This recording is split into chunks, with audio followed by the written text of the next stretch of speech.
It's coffee time. Nidhogs are coming.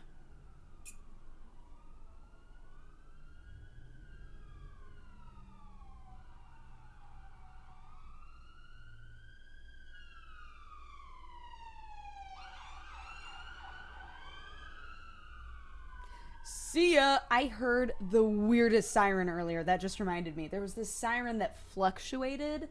Like it was dancing on the street. Like I heard it from really far away. And the siren was doing this. And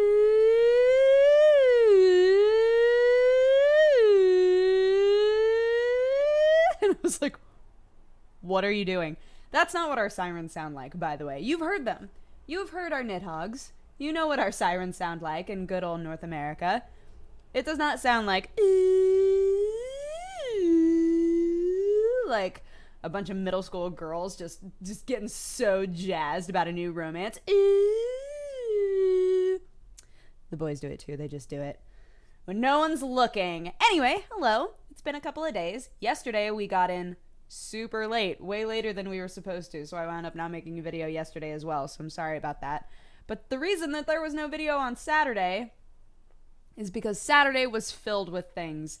So many things that I've actually been concerned about making this video because I've been like, what if I forget? Like, even just one part of Saturday would be so sad to forget because it's all just sprinkled with brilliance. But the day started off really, it started off normal. And then it got kind of bummy, like kind of a bummer. And then it got awesome. And then it got mega weird. And then suddenly the day was over.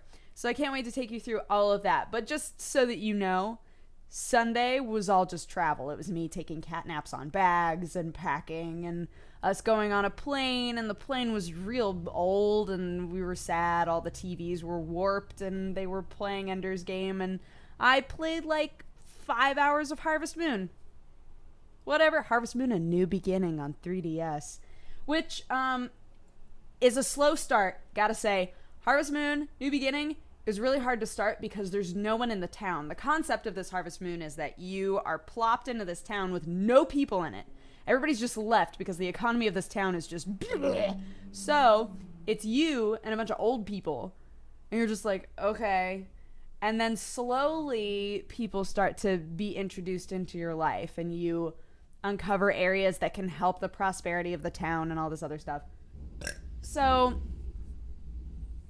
rude.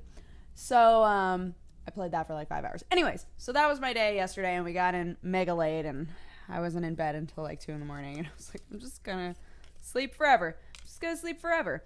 But guys, Saturday. So Saturday, like I said, started off pretty normal.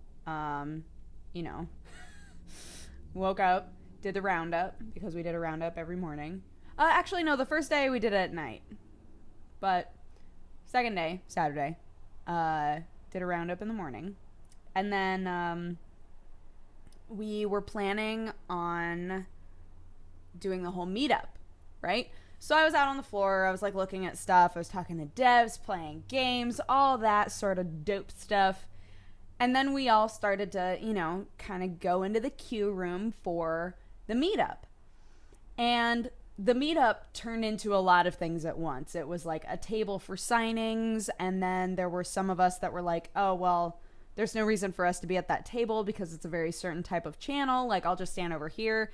So then it turned into like, everybody was in line to get stuff signed by some people, but then they were like, oh, there are other people over there just hanging out. Like, okay.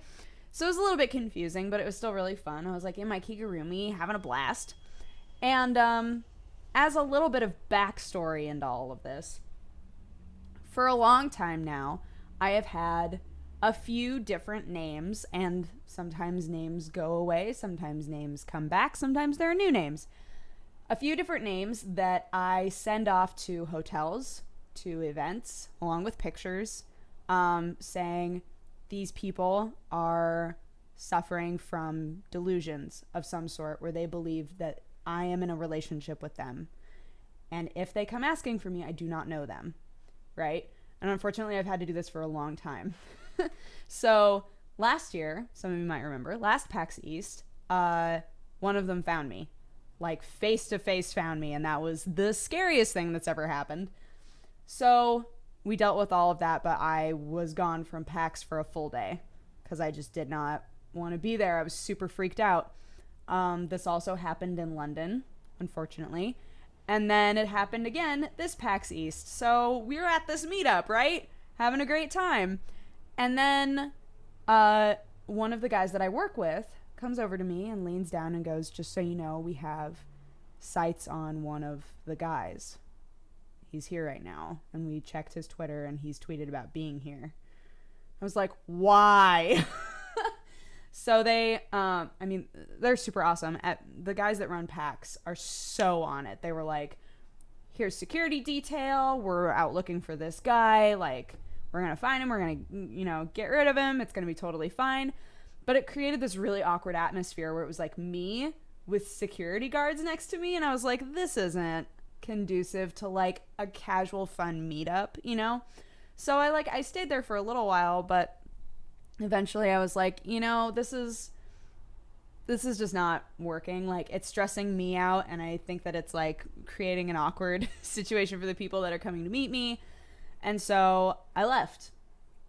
I just left and decided to go back to the hotel until our panel, which was kind of a bummer. And at the same time, I was like, this is good. It'll help me like collect my thoughts. And I tweeted out saying sorry. And some of you were in line waiting to meet me in that line, and I was like, oh man, I wish that I had tweeted being like, don't stand in the line.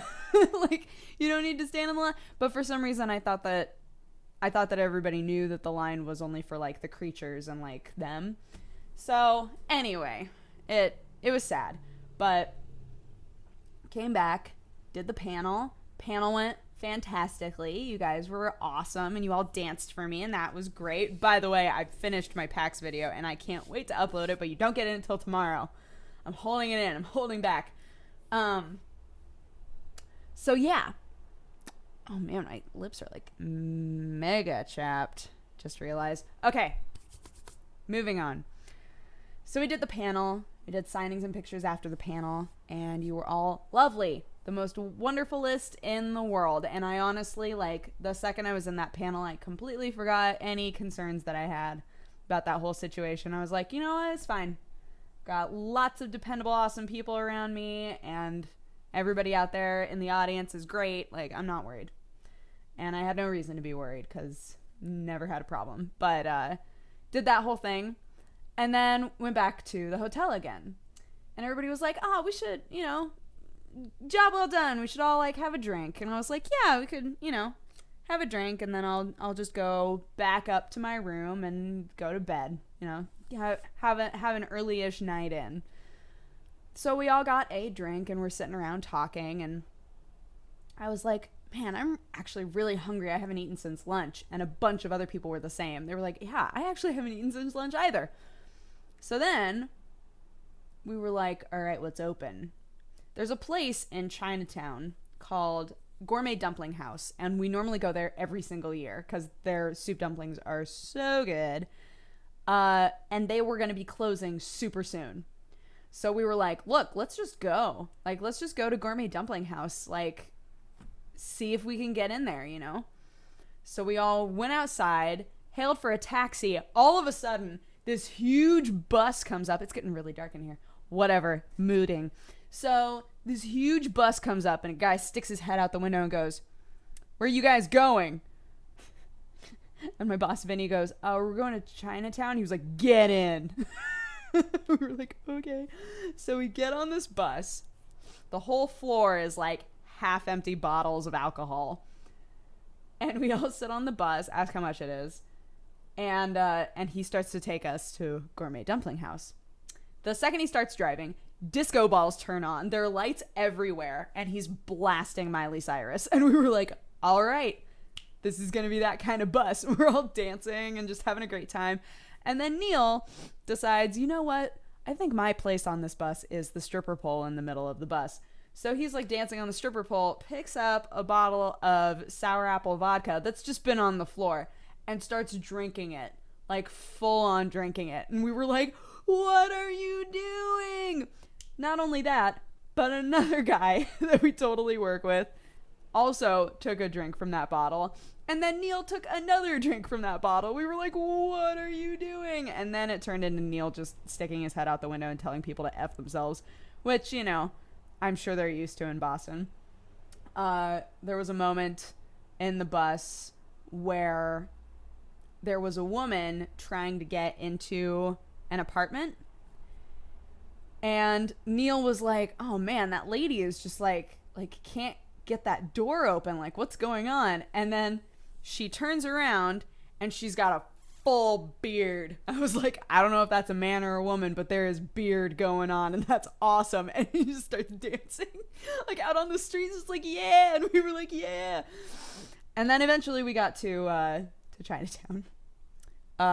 Lauren tries to pay for us, asks if he takes card. He says no. She was like, all right, well, I've got cash. Gives him cash and says, can I get a receipt? And he goes, I don't do receipts. She was like, okay. And he was like, here's my card, though. She was like, okay. So unfortunately, we get to Chinatown and Gourmet Dumpling House is closed. So we're looking around and we find another place that I do not remember the name of because nothing was in English. But the food was amazing. We just got in there and we were like, Lou, take the reins. Just order us food. And all of it was so good. We were like, this is the best mistake we've ever made. But of course, the entire time Neil was like, guys, remember that time that I drank alcohol off the floor of a bus? We were like, yeah, I remember that. Definitely remember you doing that. So we eat the rest. This isn't done yet, by the way. So we eat the rest of our food. We're talking about how to get back to the hotel. They are discussing the possibility of calling up this dude again and getting back on the party bus. And I was like, can we just hail a taxi? Can we just do like the taxi? I don't want to die tonight. And it turns out that we were like pretty close to our hotel. So we're in 2 hotels. The production staff is in one hotel that's closer to the convention center, and then the rest of us are in another hotel. So production takes a cab to theirs, and the rest of us are like, oh, it's only like a 15-minute walk. The temperature's lovely. By the way, Boston was beautiful while we were there, which made no sense. We're like, the temperature's great. Let's just walk. So we start walking. This limo, this is probably my favorite part. This limo pulls up next to Neil. Door, window, like rolls down. This old man sticks his head out the window and goes, hey kid, you got some crack? And Neil was like, I'm sorry? He's like, hey, you got some crack? I'll buy some crack from you. And Neil was like, I don't have crack, sir. I'm sorry. He was like, what? And then just drives away. It's like, what is happening tonight? I was planning on having one dark and stormy and going to bed. Like, that was gonna be it. No, that wasn't gonna happen. So we continue walking. We wind up going through what is basically an impromptu, like, street dancing. It was pretty awesome. There's a guy, like, playing music and doing street drums along with the music, and we were all rocking out pretty hard, and eventually got back to the hotel, and I went to bed. But that was Saturday. I went from, like, normal to pretty low, like, kind of bummed, to what is happening to, like, weird. It was just weird. The day got really weird. Oh, man. It was great, though. It was one of those situations where it's like, you can't make this up. And at a certain point, we were, like, making up nicknames for people. Neil became Neil Floorbooze Lambert. And my boss, Vinny, he kept going, food. And so we started just calling him Vinny Food Sing. And because his last name is Sing. And then every time he would go to, like, serve up food, all of us at the table would go, food, food, food, food. It was like the rudest thing in the world. The people that owned the place were like, what is happening? Are they revolting? Do they need food, more food? Are they asking us to come back over there? We were like, no. We're calling this guy food from now. It makes sense in context. Don't worry about it.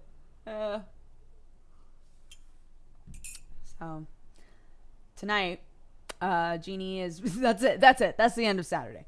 Okay, cool. Tonight, Jeannie is making chicken. So she invited us over to eat chicken and watch Game of Thrones and Hannibal because I've not done any of those. I'm so excited. So, yeah, I'm gonna go. I've been farting like this whole time, so this entire room smells like farts. Put that context in there. Told this whole thing, 15 minutes of talking with just dank fart smell happening. The reason I thought of that is because I just farted again. But anyways, yeah, I'm gonna go. Hope you guys have had a fantastic day. I'm so excited to upload the video. It's gonna be going up on Press Heart. So feel free to go watch that. It will be tweeted. And otherwise, I will talk to you guys again tomorrow. Okay, bye-bye. Mwah. It got really dark.